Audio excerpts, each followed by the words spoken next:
देहिया गिर गई पिया के कमर सादा देहिया गिर रानी के घाही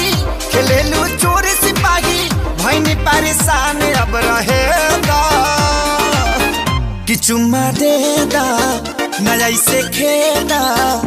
चुम्मा दे दा लचकता पूरा जाजू बाजू हो तहारी कमर हवे की तराजू हो